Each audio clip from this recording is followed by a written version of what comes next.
Hey guys, Chris here from SoPuff Gaming. Welcome back. We're going to do a Back for Blood video again. We're going to do a melee max health build today. So this one in particular is based around one character.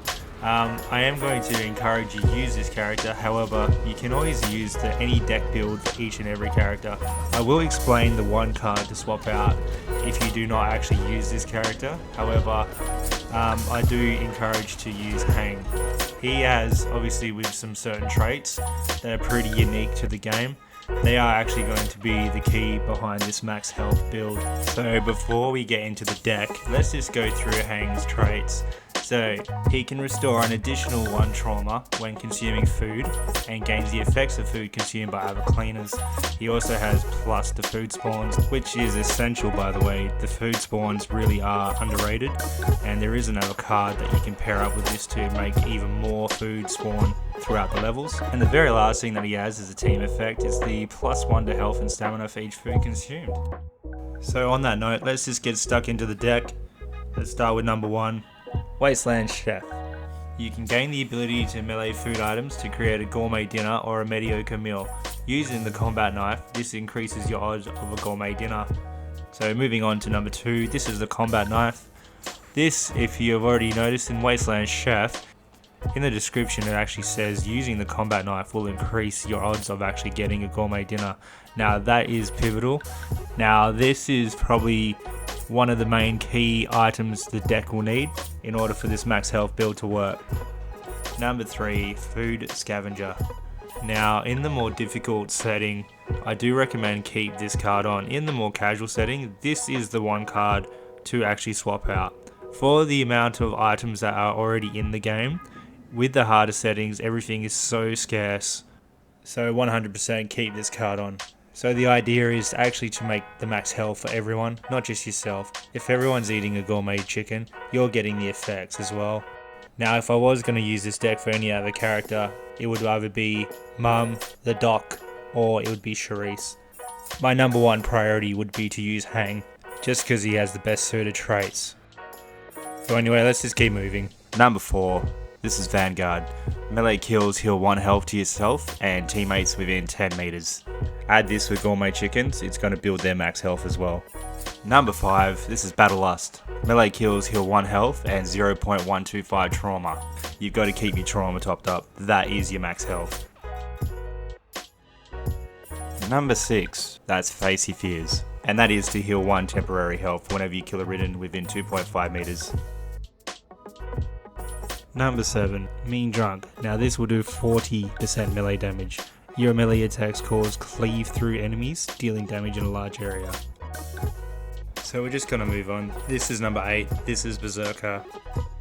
So again, this card's quite nice. So each melee kill will grab 5% melee damage, 5% melee speed, and 5% move speed for 4 seconds. I really do feel like this is one of the melee cards that is just too hard to ignore. It's really a staple of any melee build. So moving down again to number 9, this is Ignore the Pain. 20% melee damage against mutations. When you deal melee damage to a mutation, you heal 2 health and 3 stamina. Number 10, this is Sunder.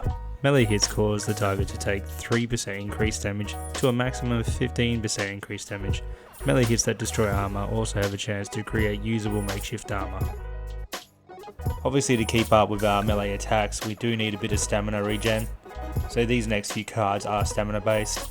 So this is number 11, this is the Cross Trainers. 20% stamina, 20% stamina regen, 3% move speed and 5 health. So this is number 12, this is Adrenaline Fueled. So when you kill an enemy, gain 5 stamina instantly and you get an additional 7 stamina over the 7 seconds, stacking up to 5 times. Now when it comes to stamina building, this is one of the most important cards to have. You do have to kill to reap the rewards though.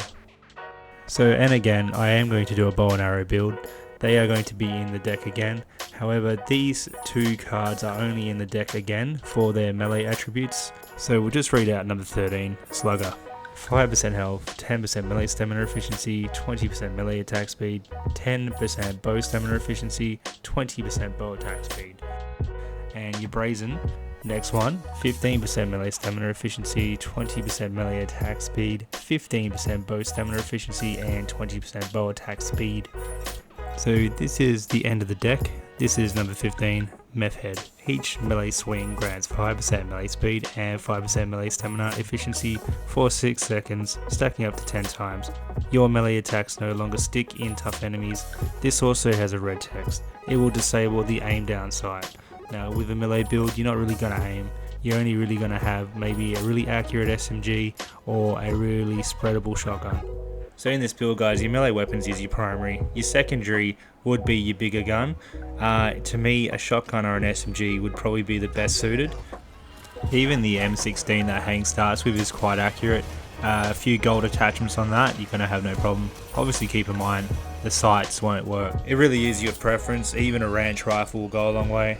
I will be doing a bow and arrow build next. So I've named it the Fortune Bow build. It's basically going to be heavily revolved around copper and basically going to buy your way through the level. There will be some footage soon coming of the builds in action. There will just be short format, enough to show you what it can do. So just as the video finishes, guys, just remember these tips. So do pause the video and take them in. But again, guys, if you did use this build, let me know in the comments. Let me know your builds. Let me know what card you'd swap out. I do hope you like this Back 4 Blood content. So if it is something you like, please consider subscribing and click on all the bells. It does help me out. And until then, I will see you in the next.